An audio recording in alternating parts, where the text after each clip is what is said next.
that was when I was world champion for WCCW, the Von Erichs. I even took the title down there. Sammy said, "Hey, can you?" So I did. I went down there and I went to Durban to wrestle their champion. It was Gama Singh, the Indian champion there. Right. Sure. I only lasted 3 weeks because Sammy wanted to get a 4-week program. Okay. So as a heel, first match, I beat him, I cheat. And everybody got pissed off. Second week, I cheat.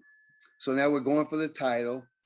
The third week, when I cheated, this guy in a gray suit jumps up on the apron and he tells me, there's like 5,000 people in there. He tells me, "You will not leave." And I was, come on in here. I'll take care of it, And he kept screaming and hollering. The guy sitting next to him jumps up on the apron and tells me, "I'm going to blow you away."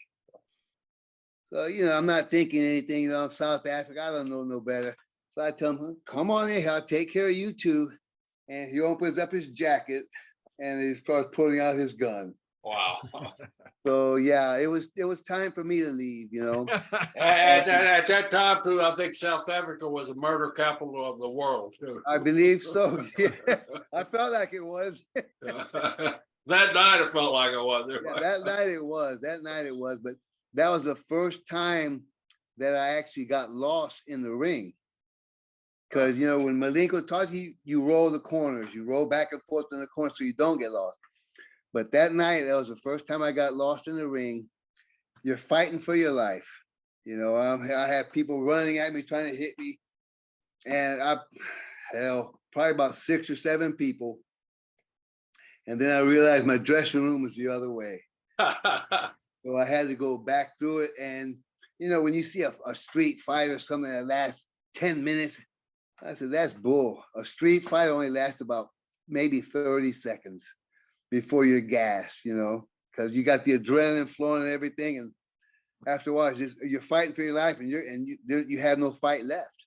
I got hit with a steel chair across my head. I could see my dressing room door. I could see it right there. My arms are down. I'm done.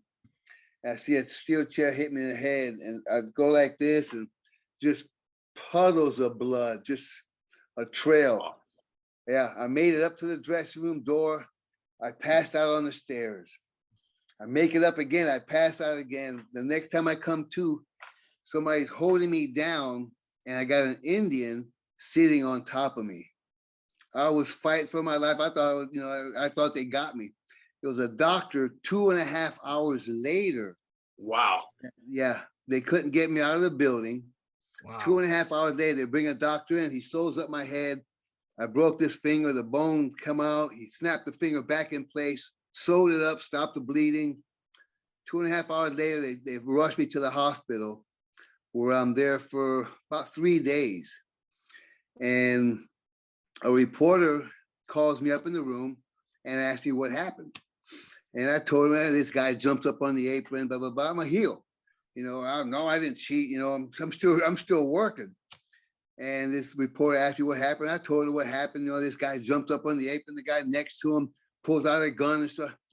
And she tells me, that son of a bitch, this is the 3rd riot he starts. He's not getting away with this. Yeah, he's not getting away with this one.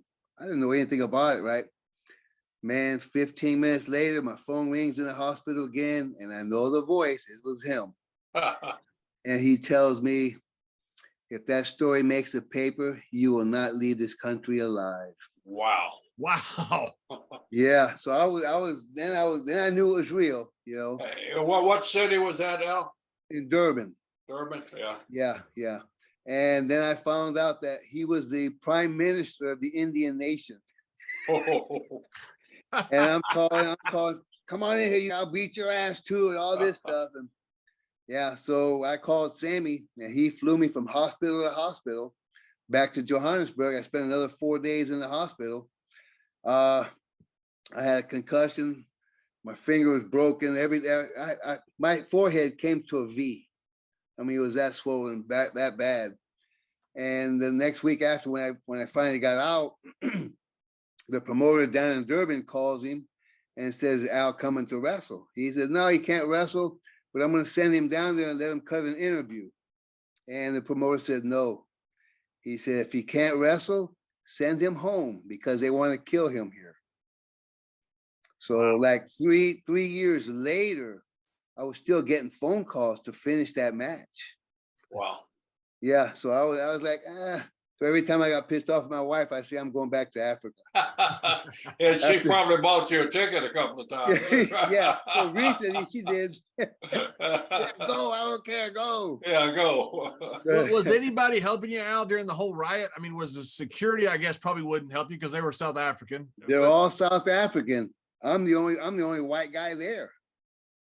You know, I was the only white guy, and I could see the security, but I'm alone, you know. So yeah, I lasted there about 4 weeks before they sent me home. I couldn't get back in the ring, you know. But it was an experience. It was good and bad, you know, because back then, the big wrestler there in like Johannesburg and Cape Town was John Wilkinson. He was in his 50s back then, and a big finish there was a hip toss. Wow. Yeah, so when you go in there and you're doing something else from the United States, people really freak out because they've never seen stuff like that.